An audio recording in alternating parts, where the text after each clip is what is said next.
الصلاة والسلام على رسول الله وبعد. قال الله تعالى في كتابه المجيد: أعوذ بالله من الشيطان الرجيم، بسم الله الرحمن الرحيم. واعبدوا الله ولا تشركوا به شيئا وبالوالدين إحسانا وبذي القربى واليتامى والمساكين والجار ذي القربى والجار الجنوب والصاحب بالجنب وابن السبيل وما ملكت أيمانكم إن الله لا يحب من كان مختالا فخورا الذين يبخلون ويأمرون الناس بالبخل ويكتمون ما آتاهم الله من فضله وأعتدنا للكافرين عذابا مهينا. صدق اللہ العظیم. شروع اللہ کے نام سے جو بہت مہربان اور نہایت رحم والا ہے. اور تم سب اللہ کی بندگی کرو اور اس کے ساتھ کسی کو شریک نہ بناؤ. ماں باپ کے ساتھ نیک برتاؤ کرو. قرابت داروں، یتیموں اور مسکینوں کے ساتھ حسن سلوک کے ساتھ پیش آؤ. اور پڑوسی رشتہ دار سے، اجنبی ہمسائے سے، اور پہلو کے ساتھی اور مسافر سے، اور ان لونڈی غلاموں سے جو تمہاری ملک میں ہو، یعنی نوکروں سے احسان کا معاملہ رکھو. یقین جانو اللہ کسی ایسے شخص کو پسند نہیں کرتا جو مغرور اور خود پسند ہے، اور ایسے لوگ بھی اللہ کو پسند نہیں ہیں جو کنجوسی کرتے ہیں اور جو دوسروں کو بھی کنجوسی کی ہدایت کرتے ہیں، اور جو کچھ اللہ نے اپنے فضل سے ان کو دیا ہے اسے چھپاتے ہیں. ایسے کافر لوگوں کے لیے ہم نے رسوا کن عذاب مہیا کر رکھا ہے. بے شک سچ فرمایا اللہ رب العزت نے: رب اشرح لی صدری ویسر لی امری واحلل عقدۃ من لسانی یفقہوا قولی اللہم ارنا الحق حقا وارزقنا اتباعہ وارنا الباطل باطلا وارزقنا اجتنابہ. عزیز بھائی اور دوستو، حقوق العباد درس کے دوسرے حصے کے ساتھ آج کا یہ درس پیش کیا جا رہا ہے. اس سے پہلے ہم نے اس کا حصہ اول کیا تھا جس میں ہم نے ان آیات کے پہلے کچھ حصوں کا مطالعہ کیا تھا. انشاءاللہ آج اس کے باقیہ حصے کا مطالعہ کیا جائے گا. بھائیو اور دوستو، درس کے آغاز میں بہتر ہے کہ ہم نے پچھلے درس میں جو کچھ سیکھا تھا اس کے حوالے سے بات ہو جائے، اور تاکہ ربط بھی قائم رہے اور تذکیراً بھی ہمیں وہ باتیں یاد رہنی چاہیے جو ہم نے پچھلے درس کے حصے میں کور کی تھیں. پچھلے درس میں ہم نے یہ سیکھا تھا کہ حقوق العباد کے دو حصوں میں سب سے پہلا اور سب سے اہم وہ اللہ تعالیٰ کے حقوق ہیں. اللہ تعالیٰ کے حق سب سے پہلا ہے اور حقوق العباد اس کے بعد ہیں. اور ایک اور اہم نقطہ جو ہم نے پچھلے درس میں سمجھا تھا وہ یہ کہ حقوق العباد کے حوالے سے یا حقوق کے حوالے سے ایک ترتیب ہے جو اللہ تعالیٰ نے ان آیات کے اندر جس کا تذکرہ کیا ہے، اور حقوق جب بھی ہمیں ادا کرنے ہوں گے تو اس ترتیب کو ملحوظ خاطر رکھا جائے گا، اس ترتیب کو سامنے مد نظر رکھ کر حقوق ادا کیے جائیں گے. یعنی ایسا ممکن نہیں ہے کہ ایسا کوئی عمل کیا جائے کہ جس میں مثال کے طور پر اگر والدین گھر میں موجود ہوں، والدین کے ساتھ لیکن ناراضگی چل رہی ہو، اور بڑھ چڑھ کر اپنے دوست احباب کے ساتھ حسن سلوک کیا جائے اور ان کے ساتھ بڑے اچھے انداز میں پیش آیا جائے اور ان کے ساتھ بڑے اچھے معاملات کیے جائیں، تو ایسا کوئی بھی عمل، ایسا کوئی بھی نیک عمل جو اس ترتیب کو چھوڑ کر کیا جائے گا وہ اللہ کے ہاں قابل قبول نہیں ہوگا. اور اس ترتیب کے اندر اللہ کا حق سب سے اول درجے پہ ہے، اس کے بعد والدین کا حق ہے، اور اس کے بعد اقربا کا حق ہے، اور پھر یتامہ کا اور مساکین کا اور دیگر حقوق ہیں. اس ترتیب کو چھوڑ کر کوئی بھی عمل اگر کیا جائے تو اللہ تعالیٰ کے ہاں اس کا اجر نہیں دیا جائے گا، کیونکہ یہ ترتیب اللہ تعالیٰ کی دی گئی ترتیب ہے اور اس ترتیب کو ہی فالو کیا جائے گا. ہم نے پچھلے درس کے اندر اللہ تعالیٰ کے حقوق کے حوالے سے بات کی تھی، اور پھر ہم نے والدین کے حق کے حوالے سے بات کی تھی کہ ان کے ساتھ احسان کا معاملہ کیا جائے گا. احسان کے حوالے سے ہم نے بات کی تھی کہ احسان جو ہے وہ کسی کام کو بہترین انداز میں انجام دینا یہ احسان ہے۔ اور پھر ہم نے اقربا کے حوالے سے بات کی تھی، اور اقربا میں ہم نے یہ بات اس کا بھی تذکرہ کیا تھا کہ جو رشتہ داروں کے حقوق ہیں اس میں اصول قانون وراثت کو دیکھا جائے گا، اور اس کی ترتیب کے حوالے سے کے لحاظ سے حسن سلوک کیا جائے گا۔ آج کے اس درس کے اندر ہم بات کریں گے چوتھا وہ حقوق کا وہ چوتھا حصہ یا چوتھے نمبر پہ جو لوگ ہیں جن کا جو ہمارے اوپر اپنا حق رکھتے ہیں، وہ ہیں یتامہ۔ اور یتامہ جو ہے وہ ایسے بچے ہیں کہ جو نابالغ ہوں یا ناسمجھدار ہوں، اور ان کا باپ اس دنیا سے چلا جائے اور وہ رشتہ داروں کے اور معاشرے کے رحم و کرم پر رہ جائیں، تو ایسے لوگ یتامہ ہیں۔ اور ہمارے معاشرے کے اندر ایسے لوگوں کے ساتھ اگر کسی گھر میں کوئی یتیم ہو تو اس کے ساتھ اچھا رویہ اختیار نہیں کیا جاتا، ان کو گھر میں کسی ملازم سے بڑھ کر کوئی حیثیت حاصل نہیں ہوتی۔ اس حوالے سے میں یاد رکھنا چاہیے کہ اسلام نے یتیم کے ساتھ حسن سلوک کی بڑی فضیلت بیان کی ہے، اور یتیم کے ساتھ برے سلوک کی بہت زیادہ وعید بھی احادیث میں اور قرآن مجید کے اندر موجود ہیں، جس کا آج ہم جائزہ بھی لیں گے۔ ایک حدیث کے اندر نبی کریم صلی اللہ علیہ وسلم نے فرمایا کہ جس نے کسی یتیم کے سر پر ہاتھ رکھا صرف خدا کے لیے، صرف اللہ کی رضا کے لیے، اس کے سر پر ہاتھ پھیرا تو سر کے جتنے بال اس کے ہاتھ کو چھو جائیں گے تو اس کے ہر بال کے برابر اس کے لیے ایک نیکی رکھ دی جائے گی۔ اب ذرا اندازہ کریں کہ انسان کسی کے سر پر ہاتھ پھیرے، اپنے سر پر ہاتھ پھیرے، کتنے ہزاروں لاکھوں بال اس کے ہاتھ کو چھو جائیں گے۔ صرف ایک محبت بھرے جذبے کے ساتھ اگر کسی یتیم کے سر پر ہاتھ پھیرا جائے تو کتنی ہم ہزاروں لاکھوں نیکیاں کما سکتے ہیں۔ تو اصل چیز یہ ہے کہ اس محبت کو عام کرنا، یتیم کے لیے اپنے دل کے اندر جذبات کو رکھنا، اس چیز کو یہاں پر بیان کیا گیا ہے۔ پھر یہ کہ ایک اور جگہ پر نبی کریم صلی اللہ علیہ وسلم نے فرمایا کہ کسی شخص نے اگر ایک یتیم کو اپنے کھانے میں شریک کر لیا تو اللہ تعالیٰ اس کو ضرور بضرور جنت میں داخل کریں گے، الا یہ کہ اس نے کوئی ناقابل معافی جرم یعنی کوئی گناہ کبیرہ کیا ہو۔ تو اس میں نبی کریم صلی اللہ علیہ وسلم نے اس حدیث کے اندر ہمیں یہ بتا دیا، اس چیز کی گارنٹی دے دی جنت کی، کہ اگر ایک یتیم کو لیا جائے، اس کی کفالت کر لی جائے، تو نبی کریم صلی اللہ علیہ وسلم یہاں پہ گارنٹی دے رہے ہیں کہ ایسے شخص کو جنت میں ضرور داخل کیا جائے گا۔ پھر ایک اور حدیث میں بڑی اہم حدیث ہے کہ نبی کریم صلی اللہ علیہ وسلم نے فرمایا کہ میں اور یتیم کی کفالت کرنے والا جنت میں یوں ہوں گے کہ آپ نے دونوں اپنی شہادت کی انگلی اور بیچ کی انگلی کو اس طرح سے ملایا کہ بیچ میں تھوڑی سی جگہ خالی تھی۔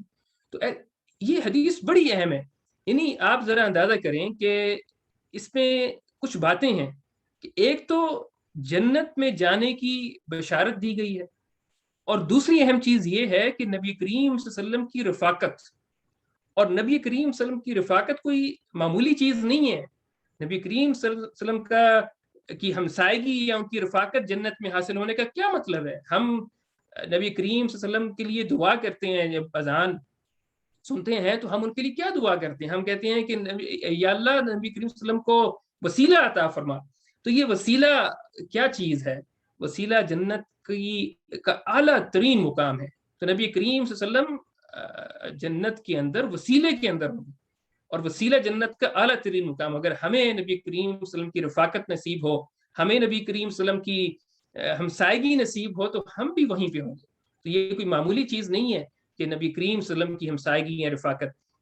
ایک اور حدیث میں نبی کریم صلی اللہ علیہ وسلم نے فرمایا کہ مسلمانوں کے گھروں میں سے بہترین گھر وہ ہے کہ جس کے اندر کوئی یتیم ہو اور اس کے ساتھ اچھا سلوک کیا جاتا ہو۔ اور پھر آپ نے فرمایا کہ بدترین گھروں میں سے وہ گھر ہے کہ جس کے اندر کوئی یتیم ہو اور اس کے ساتھ بدسلوکی کی جاتی ہو۔ قرآن مجید میں بھی مختلف مقامات پر یتیم کے ساتھ برے سلوک کی بڑی سختی کے ساتھ مذمت کی گئی ہے، اور سورہ الضحیٰ کے اندر فرمایا کہ فَأَمَّا الْيَتِيمَ فَلَا تَقْهَرْ، یتیم کے ساتھ سختی والا سلوک نہ کیا جائے۔ اور پھر ایک اور جگہ پر سورہ الفجر میں جہاں پر مجرمین کو چارج شیٹ پڑھ کے سنائی جا رہی ہے، ان کے جرائم کی فہرست ان کو بتائی جا رہی ہے، تو وہاں پر یہ فرمایا کہ کَلَّا بَل لَا تُکْرِمُونَ الْيَتِيمَ، کہ ہرگز نہیں تم یتیموں کے ساتھ عزت کا سلوک نہیں کرتے تھے۔ تو یہ وہ گناہ ہے کہ جس کی بنیاد کے اندر مجرموں کو، گناہ گاروں کو جہنم کے اندر دھکیلا جائے گا. تو یہ کوئی ایسا معمولی گناہ نہیں ہے، بلکہ اس حوالے سے ہمیں بہت زیادہ احتیاط کرنے کی ضرورت ہے. 5ویں نمبر پر وہ لوگ ہیں کہ جن کو مسکین کہا جاتا ہے، والمساکین کی یہاں پر کا تذکرہ ہوا ہے. یہ کون لوگ ہیں؟ نبی کریم صلی اللہ علیہ وسلم نے مسکین کی وضاحت کرتے ہوئے فرمایا کہ جو کماتا تو ہے لیکن اتنا نہیں کماتا کہ اپنی ضرورت کو پورا کر سکے، اس کی حالت سے اس کا حال معلوم نہیں ہوتا، غیرت کی وجہ سے وہ لوگوں کے سامنے ہاتھ نہیں پھیلاتا. تو اس تعریف سے ہمیں ہمارے سامنے کیسے لوگ سامنے آتے ہیں؟ یعنی ہمارے درمیان میں موجود لوگ، یہ مسکین جو ہیں، یہ ہمارے آس پاس موجود ہوتے ہیں لیکن ہمیں ان کا پتہ نہیں چلتا کیونکہ کسی کے سامنے ہاتھ نہیں پھیلاتے. جو فقیر ہے، جو سائل ہے، وہ مانگ لیتا ہے، اس کا پتہ چل جاتا ہے. قرآن مجید میں فقراء کی ٹرم بھی آئی ہے اور سائل کی ٹرم بھی آئی ہے، لیکن یہ وہ لوگ ہیں، یہ سائل اور فقراء ایک ہی ہیں، جو مانگ لیتے ہیں، جو ہاتھ پھیلا لیتے ہیں. لیکن مسکین جو ہے یہ اپنا ہاتھ لوگوں کے سامنے پھیلاتا نہیں ہے. دونوں کو دینا اجر کا باعث ہے، فقراء کو بھی، مساکین کو بھی صدقہ اور خیرات دینا، ان کے ساتھ حسن سلوک کرنا، یہ دونوں باعث اجر ہے. لیکن مسکین کا درجہ اس وجہ سے زیادہ ہے کہ یہ لوگوں کے سامنے ہاتھ نہیں پھیلاتا. آپ کو معلوم نہیں ہوگا کہ اس کے گھر میں آج فاقہ ہو رہا ہے، یا اس کے گھر میں کوئی بیماری ہے اور اس کے پاس علاج کے پیسے نہیں ہیں، اس کے پاس اوڑھنے کے لیے، اس کے بچوں کے لیے اوڑھنے کا کوئی مناسب لباس نہیں ہے، اس کے بچوں کو تعلیم دینے کے لیے اس کے پاس پیسے نہیں ہیں. تو یہ لوگ ہمارے درمیان موجود ہوتے ہیں. ان کو آئیڈینٹیفائی کرنا، ان تک پہنچنا، ان کے ساتھ خیر کا رویہ اختیار کرنا کیسے ممکن ہوگا؟ کہ جب تک ہماری اسٹرانگ سوشل بانڈنگ نہیں ہوگی، جب تک ان کے ساتھ ہمارا بہترین سماجی رابطہ نہ ہو، جب تک ہم لوگوں کو ملے جلے نہ. اس لیے پچھلے درس کے اندر بھی میں نے یہ عرض کی تھی کہ اسلام میں جو سوشل سسٹم ہے، اس کے اندر خود غرضانہ زندگی بسر کرنا، آئسولیٹ ہو کر رہنا، اس کی کوئی گنجائش نہیں. اس لیے بہترین سوشل رابطے کے ذریعے سے ہی مسکین کو پہچانا جا سکتا ہے. اور اس میں جب ہم آگے اس کو مزید پڑھیں گے تو پتہ چلے گا کہ یہ کتنی اہمیت کا حامل عمل ہے. نبی کریم صلی اللہ علیہ وسلم نے اس کی فضیلت بیان کرتے ہوئے فرمایا کہ کسی بے سہارا عورت یا کسی مسکین کی مدد کرنے کے لیے دوڑ دھوپ کرنے والا ایسا ہے جیسا کوئی جہاد فی سبیل اللہ کرنے والا ہو. آپ اندازہ کیجئے کہ یہ کام کرنے والا اس کی کتنی فضیلت ہے. اور قرآن مجید کے اندر ایک بڑی دلچسپ بات ہے. دیکھیے، میں نے یہاں پر قرآن مجید سے 3 مختلف کوٹس لیے ہیں مختلف صورتوں سے. ایک سورہ فجر جس کا بھی تذکرہ ہوا کہ وہاں یتامہ کا تذکرہ آیا تھا، وہیں میں مجرمین کو یہ بات بتائی جا رہی ہے کہ وَلَا تَحَاضُّونَ عَلَىٰ طَعَامِ الْمِسْكِينِ، کہ وہ مسکینوں کو کھانا کھلانے پر ایک دوسرے کو ابھارتے نہیں تھے. اور پھر سورہ معون کے اندر فرمایا کہ أَرَأَيْتَ الَّذِي يُكَذِّبُ بِالدِّينِ فَذَلِكَ الَّذِي يَدُعُّ الْيَتِيمَ وَلَا يَحُضُّ عَلَىٰ طَعَامِ الْمِسْكِينِ، کہ بھلا تم نے اس شخص کو دیکھا ہے جو روز جزا کو جھٹلاتا ہے؟ یہ وہی بدبخت ہے جو یتیم کو دھکے دیتا ہے اور مسکین کو کھانا کھلانے پر اکساتا نہیں ہے. وہی بات. اور پھر اسی طرح سورہ الحاقہ کے اندر اسی طرح کا مضمون ریپیٹ ہوا ہے، لیکن ذرا اس کا جائزہ لیں. بڑی خوفناک کیفیت وہاں پر بیان ہوئی ہے. جہنم میں جو لوگ ڈالے جائیں گے. فرمایا کہ خذوہ فغلوہ ثم الجحیم صلوا ثم فی سلسلۃ ذرعها 70 ذراعا فاسلکوہ انہ کان لا یؤمن باللہ العظیم ولا یحض علی طعام المسکین، کہ اس کو پکڑو، اس کی گردن میں توق ڈال دو اور پھر اس کو جہنم میں جھونک دو، پھر ایک زنجیر جس کا طول 70 ہاتھ کا ہے اس کو جکڑ دو. کیا وجہ ہے؟ کیا کرتا تھا یہ؟ انہ کان لا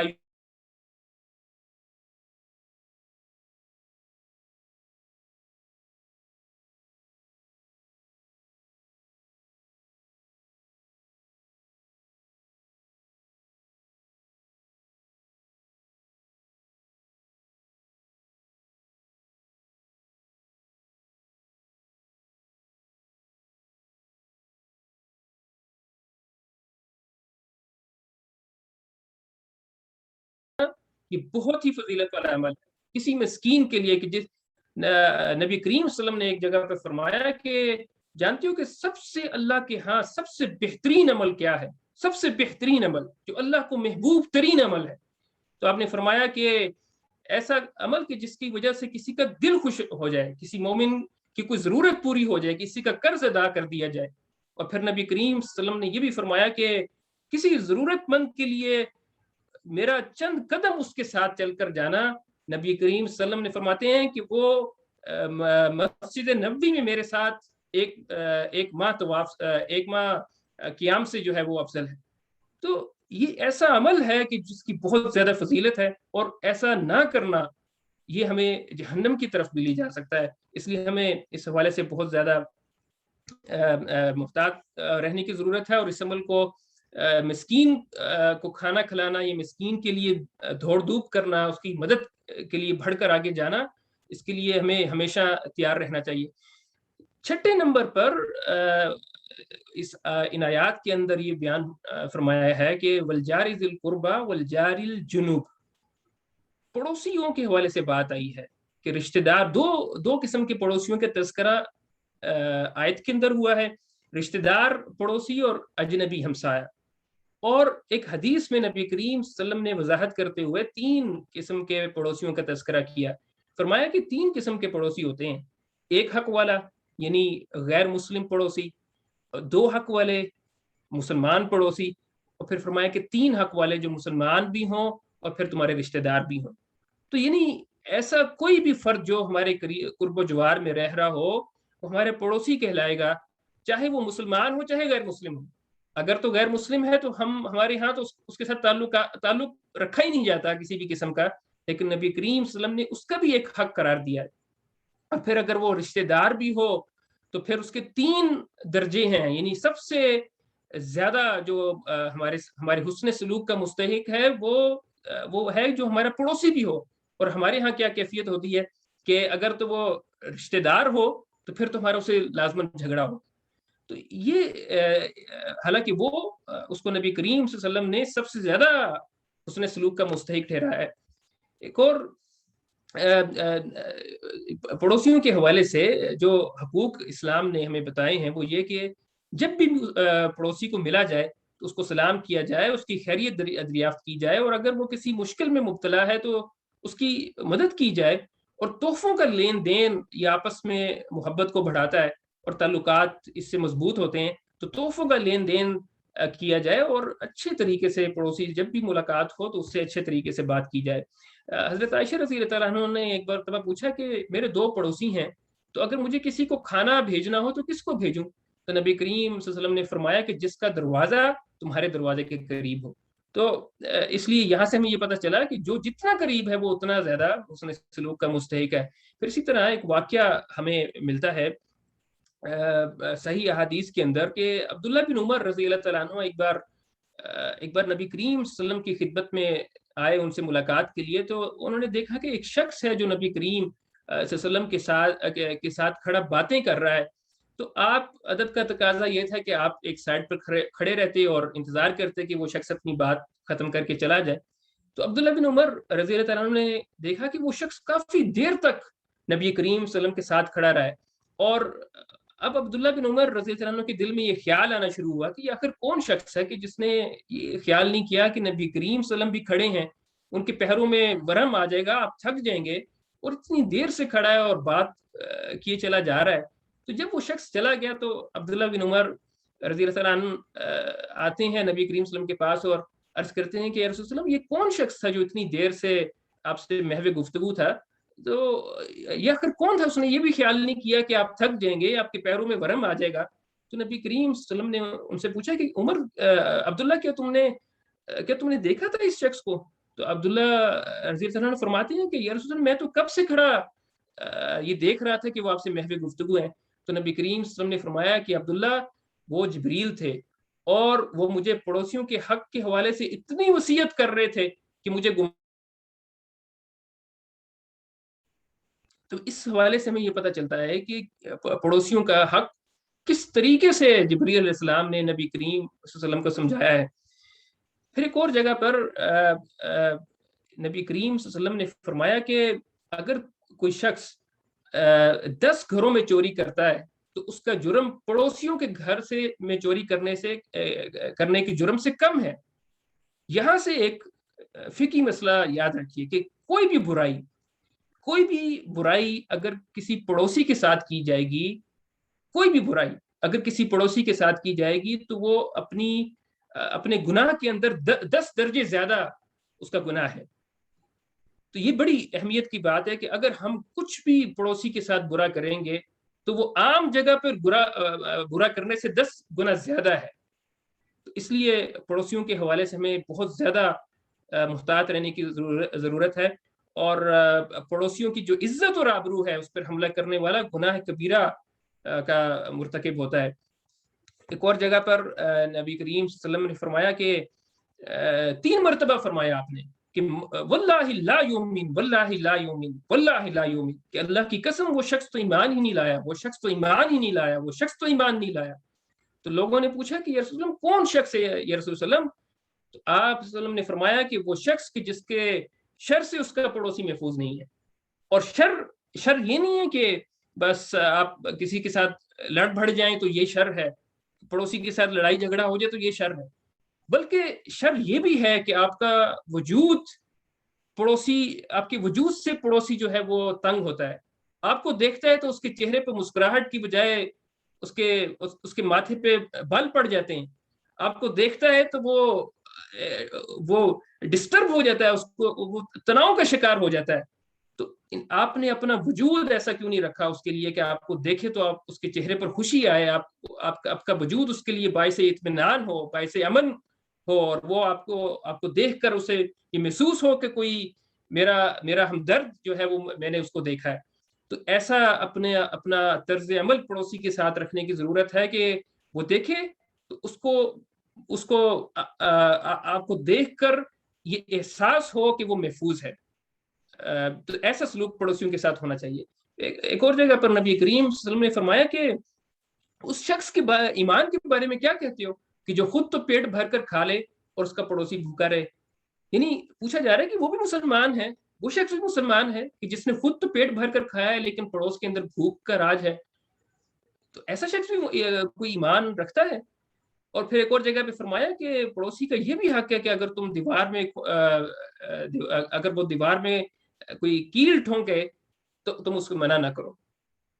اور ہمارے یہاں کیا ہے کہ کچھ تھوڑی سی کچھ اونچ نیچ ہوتی ہے تو ہم فوراً شکایت لے کر پہنچ جاتے ہیں. کسی بچے نے کچھ شرارت کر دی، کوئی معمولی سے کوئی چھت کے اوپر کوئی دھوڑ پڑا، اگر آپ کو نیچے شور آ گیا تو فوراً انسان جاتا ہے اور جا کے شکایت کرتا ہے. تو نبی کریم صلی اللہ علیہ وسلم نے فرمایا کہ کوئی کیل ٹھونکے گاڑے تمہاری دیوار کے اندر اور تمہیں شور ہو یا تمہاری دیوار ہو، مشترکہ دیوار ہو، تو اس کو منع نہ کیا جائے، اس کا حق ہے کہ وہ کیل ٹھونک لے. اور پھر ایک اور جگہ پہ فرمایا کہ ابو ذر رضی اللہ تعالیٰ عنہ سے کہ جب تم گوشت پکایا کرو تو شوربہ زیادہ کر دیا کرو. تو انہوں نے پوچھا کہ کیوں یا رسول اللہ؟ تو فرمایا کہ پڑوسیوں کا خیال بھی رکھا کرو، یعنی اتنا پکاؤ کہ پڑوسیوں کو بھی کچھ نہ کچھ اس میں سے دیا جائے. اب آگے چلتے ہیں 7ویں نمبر پر جو لوگ ہیں. دیکھیں اب ہمارا جو ان آیات کی طرف اگر ہم ذرا تھوڑا سا غور کریں تو سوشل سرکل جو ہے وہ کس طرح سے وسیع ہوتا جا رہا ہے. یعنی ہمارے دائرہ حقوق کے اندر ہمارا دائرہ حقوق جو ہے وہ کس طرح سے وسیع کیا جا رہا ہے. سب سے پہلے والدین کا ذکر تھا، پھر اس کے بعد جو ہے اپنے اقربا کا، پھر یتامہ اور مساکین کا اور پڑوسیوں کا. اب یہ سوشل سرکل جو ہے یہ بڑھتا جا رہا ہے، اور وہ صاحب بالجم کہہ کے اس سوشل سرکل کو اتنا زیادہ وسیع کر دیا گیا ہے کہ کوئی فرد بھی اس معاشرے کے اندر وہ ہمارے اوپر اپنا حق رکھتا ہے. ذرا دیکھیے ذرا اس میں کون لوگ شامل ہیں. وہ صاحب بالجم، پہلو کے ساتھی، کہ جن کے ساتھ انسان کچھ وقت کے لیے موجود رہے، اتفاقاً بھی اگر کہیں ملاقات ہو جائے یا کچھ سلام دعا ہو جائے تو وہ شخص بھی صاحب بالجم ہے. اس میں ہمارے دوست احباب بھی اس میں شامل ہیں. ہمارے دفتروں میں کام کرنے والے، کوئی چپڑاسی ہو یا کوئی بھی دفتر میں جس سے ہماری ملاقات ہوتی ہے، سفر کے دوران اگر ہم کسی کے ساتھ ملاقات ہوتی ہے، ہمارے ساتھ سیٹ پر بیٹھنے والا شخص جو ہمیں چند گھنٹوں کے لیے ہمارے ساتھ ہوتا ہے، یا کسی مجلس میں جمعے کے دوران اگر کوئی شخص ہمارے ساتھ آ کر بیٹھ جائے تو وہ سب لوگ اس کے اندر شامل ہیں. حتیٰ کہ دیکھیے میں آپ کو ایک مثال دیتا ہوں کہ وہ شخص بھی آپ دیکھیں ڈرائیو کر رہے ہیں, کسی سگنل پر رک گئے ہیں, تو ساتھ میں موجود جو گاڑی آپ کے ساتھ آ کے رکی ہے وہ بھی صاحب بالجم ہے, وہ بھی اس بات کا مستحق ہے کہ اس کے ساتھ آپ حسن سلوک کریں, اس کو رستہ دیں. اس کے ساتھ اگر کوئی فیملی ہو تو بار بار مثال کے طور پر اگر تانکا جھانکا جائے اس کے اندر, تو کسی بھی طرح سے اس کو پریشان نہ کیا جائے. اس کا حق ہے کہ آپ اس کے پردے کا بھی خیال رکھیں, اس کو رستہ بھی دیں, اور بعض اوقات اگر کوئی اونچ نیچ ہو جاتی ہے تو ایسا لڑائی جھگڑے تک نوبت نہ پہنچے. تو یہ سب حق جو ہیں وہ صاحب بالجم کے ہیں, اور اس کا دائرہ کار بہت زیادہ وسیع ہو جاتا ہے. ان کا حق کیا ہے کہ ان کو سلام کیا جائے, اچھے سے ان سے بات کی جائے, ان کی خیریت دریافت کی جائے, ان کو عزت اور احترام سے ان کے ساتھ پیش آیا جائے, اور ہر طرح کی سہولت پہنچائی جائے. اور اگر وہ کسی مشکل کا شکار ہو تو ان کی مدد کی جائے. اور کوئی مجلس میں ساتھ آ کر بیٹھے تو کوئی ایسا عمل نہ کیا جائے کہ دیکھیں بعض اوقات نا مثال کے طور پر آپ کسی جگہ پر بیٹھے ہیں, کسی مجلس میں بیٹھے ہیں, اور آپ کے ساتھ والی سیٹ خالی ہے, کوئی شخص آ کے اس پہ بیٹھ جاتا ہے, تو تھوڑا سا ہل جائیں, صرف اس کو ایک جسچر دینے کے لیے کہ آپ نے اس کو ویلکم کیا ہے. وہ اپنی سیٹ پہ بیٹھا ہے لیکن آپ نے تھوڑا سا ہل کر اس کو ویلکم کیا ہے, تو یہ بھی اس کا حق ہے. کسی اپنے ایسے طرز عمل سے ایسا ایسا ایسا جسچر نہ دیں کہ وہ اس کو کوئی ناگواری جائے. تو دل کو کشادہ کرنا چاہیے, اور کوئی بھی آپ کے ساتھ آ کے بیٹھے تو اس کو ویلکم کیا جائے. اور پھر اسی طرح کسی کے لیے باعث کراہت اور تکلیف نہ بنے, ایسا کوئی بات نہ کریں, کوئی عمل نہ کریں جس سے وہ کراہت محسوس کرے. اور اسی طرح اگر کوئی دفتر میں آپ کے ساتھ کام کرتے ہیں تو اتنا سوشل کنٹیکٹ آپ کا ان کے ساتھ ہونا چاہیے, اتنا سماجی رابطہ ان کے ساتھ ہونا چاہیے کہ آپ ان کے گھروں کے حالات جانیں, پتہ ہو کہ کس کے گھر میں کیا مشکل ہے, کس کے گھر میں کیا پریشانی ہے. اور اگر کوئی دفتر نہیں آیا تو اس کی خیریت دریافت کی جائے, اس پوچھا جائے کہ کیا مسئلہ تھا, آپ کیوں دفتر نہیں آئے. یعنی ایک سوشلی ہمیں اتنا مضبوط ہونا چاہیے, اتنا ہمارا تعلق لوگوں کے ساتھ استوار ہونا چاہیے کہ ہمیں پتہ ہو کہ کسی ہمارے بھائی جو ہمارے دفتر میں روزانہ جس سے ہم ملتے ہیں اس کو کوئی پریشانی لاحق ہے. اب آگے چلتے ہیں 8ویں نمبر پر, وابنی سبیل, راستوں کے بیٹے. یہ راستوں کے بیٹے کون ہیں؟ مہمان یا مسافر, یہ دونوں وابنی سبیل کے تحت ان کا تذکرہ آتا ہے. اور اس حوالے سے یاد رکھیں کہ مہمانداری یا مہمان نوازی کرنا یہ انبیاء کا شیوا ہے, یہ انبیاء کی سنت ہے. ابراہیم علیہ السلام نے کس طرح سے فرشتوں کی مہمان نوازی کی, یا لوط علیہ السلام نے جس طرح سے فرشتوں کی ضیافت کی, یہ سب چیزیں ہمارے سامنے ہیں. اور پھر نبی کریم صلی اللہ علیہ وسلم کی جو زندگی ہے اس کے اندر مہمان نوازی کی شاندار روایات ہمیں ملتی ہیں. اور ایک واقعہ میں آپ کے سامنے رکھنا چاہوں گا کہ نبی کریم صلی اللہ علیہ وسلم نے جب یمن پر چڑھائی کی تو یمن پر آپ کو یاد ہے کہ عرب کی ایک شخصیت ہے حاتم طائی, ان کے خاندان کی حکومت تھی یمن پر. اور ادائی بن حاتم رضی اللہ تعالیٰ عنہ یہ ایک صحابی ہیں جو ان کے بیٹے تھے, اور یہ وہاں پر حکمران تھے. تو جب مسلمانوں کو فتح ہو گئی تو ادائی بن حاتم بھاگ گئے, اور ان کی بہن جو تھی وہ پکڑی گئی. اس بہن کو نبی کریم صلی اللہ علیہ وسلم کی بارگاہ میں پیش کیا گیا, اور اس عورت نے نبی کریم صلی اللہ علیہ وسلم کو بس اتنا کہا کہ میں حاتم طائی کی بیٹی ہوں. تو نبی کریم صلی اللہ علیہ وسلم نے اپنی چادر اس کو پیش کی اور اس کی ضیافت کی, اور اس کو آزاد کر دیا, صرف اتنا تعارف کرانے پر کہ میں حاتم طائی کی بیٹی ہوں. حاتم طائی کون تھا؟ مہمان نواز تھا. حاتم طائی جو ہے وہ ایک اس کی سخاوت مشہور تھی. صرف اتنے تعارف پر کہ وہ ایک مہمان نواز کی بیٹی ہے یا ایک سخی کی بیٹی ہے, اس کو آزاد کر دیا اور اس کی عزت اور تکریم کی گئی. تو یہ نبی کریم صلی اللہ علیہ وسلم کی شاندار روایات ہیں کہ کبھی کسی شخص کو بغیر مہمان نوازی کے, گھر میں ہفتوں فاقے ہوتے تھے لیکن کوئی مہمان آتا تھا تو اس کی ضیافت کی جاتی تھی, اس کے لیے وہ بندوبست کیا جاتا تھا کہ وہ اس کی بہترین مہمانداری کی جائے. نبی کریم صلی اللہ علیہ وسلم نے فرمایا کہ جو اللہ اور یوم آخرت پر ایمان رکھتا ہو اسے چاہیے کہ اپنے مہمان کا دستور کے مطابق اکرام کرے. تو صحابہ کرام نے پوچھا کہ یا رسول اللہ یہ دستور کے مطابق کیا ہوتا ہے؟ تو آپ صلی اللہ علیہ وسلم نے دستور کی تعریف کرتے ہوئے فرمایا کہ ایک دن اور ایک رات میں، اور پھر فرمایا کہ میزبانی 3 دن کی ہے اور اس کے بعد جو کچھ ہو وہ اس کے لیے صدقہ ہے. یعنی ایک دن اور ایک رات دستور کے مطابق، یعنی بہترین کھانا، یعنی وہ جو عام روٹین میں کھانا پکتا ہے گھر میں اس سے ہٹ کر ایک دن اور ایک رات کی مہمانداری تو اس سے ہٹ کر کی جائے، بہترین کھانا. اور اس ضمن میں ہمیں یاد رکھنا چاہیے کہ اپنی حیثیت کو دیکھیں. مہمان آئے تو اپنی حیثیت کو دیکھیں کہ اللہ نے آپ کو کیسا نوازا ہے، اس کے مطابق پھر مہمانداری کی جائے. یہ نہ دیکھیں کہ مہمان کیسا ہے، مہمان کوئی بہت غریب ہے تو اس کو پھر ویسا، جیسا ہمارے ہاں معمول ہے کہ کوئی ایسا مہمان آئے کہ جو مالی طور پر کوئی ایسا مضبوط انسان نہیں ہے تو اس کو پھر ویسی مہمانداری کی جاتی ہے. تو اپنی حیثیت دیکھیں کہ اللہ نے آپ کو کتنا نوازا ہے اور پھر اس کے مطابق مہمانداری کی جائے. اور مہمانوں کو بھی یہ تلقین کی گئی ہے کہ میزبان کے پاس اتنا نہ ٹھہرا جائے کہ پھر میزبان پر بوجھ پڑ جائے. اور مسافر کے حوالے سے یاد رکھیں کہ جو زکوٰۃ کی مدات ہیں اس میں مسافر شامل ہے. چاہے مسافر کتنا بھی مالدار ہو، وہ اگر مسافر کی حیثیت سے آپ کے سامنے آ گیا ہے تو اس کے ساتھ حسن سلوک بھی کیا جائے گا اور اس کو زکوٰۃ بھی دی جائے گی، اور اس کے ساتھ اس کو اگر صدقہ ہو تو صدقہ خیرات کیا جائے گا.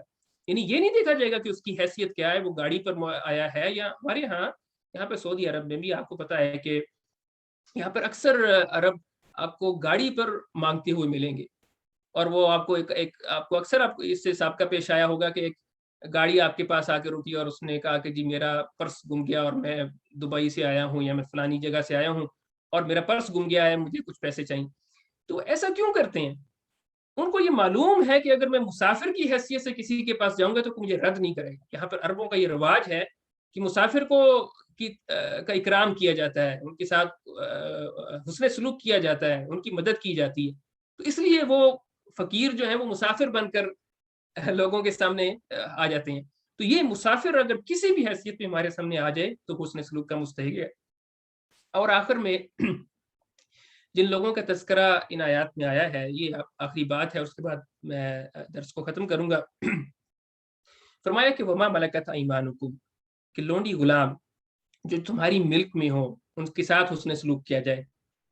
یعنی ان کے حوالے سے یہ بات سامنے آتی ہے کہ نبی کریم صلی اللہ علیہ وسلم نے فرمایا کہ جو تم کھاؤ وہ ان کو کھلاؤ. اور ان سے مشقت لینے کے حوالے سے یہ ہدایت کی گئی ہے کہ ان پر اتنا بوجھ نہ ڈالا جائے جو ان کی استطاعت سے باہر ہو.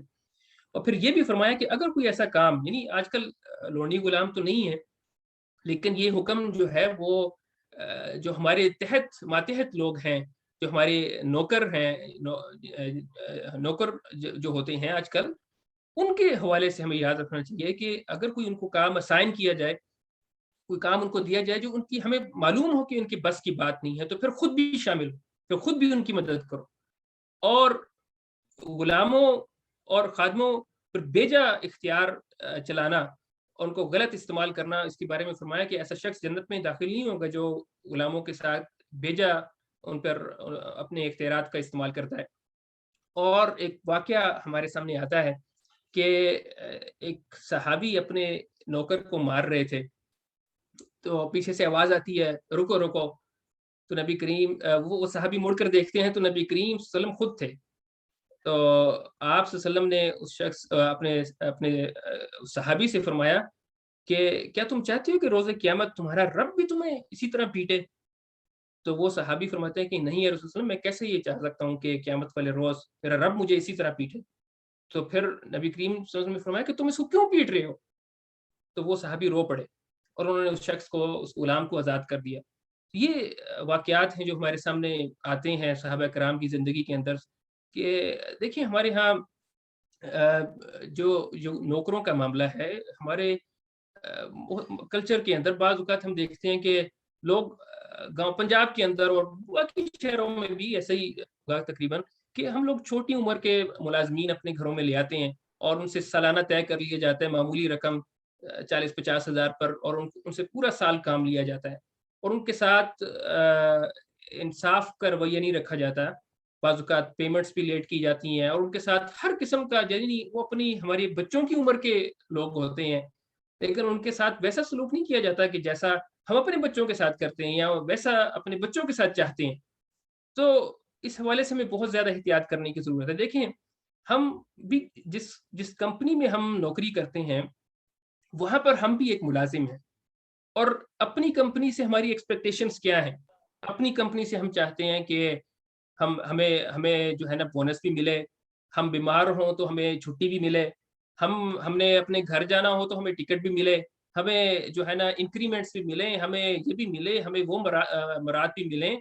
ہم ہر فائدہ اپنی کمپنی سے لینا چاہتے ہیں. لیکن جو لوگ ہمارے تحت کام کر رہے ہوتے ہیں، ہمارے تحت ہمارے نوکر، ان کو کیا ہم یہ فائدہ دینے کے لیے تیار ہیں؟ کیا وہ جب بیمار ہوتے ہیں تو کیا ہم ان کو چھٹی دینے کے لیے تیار ہیں؟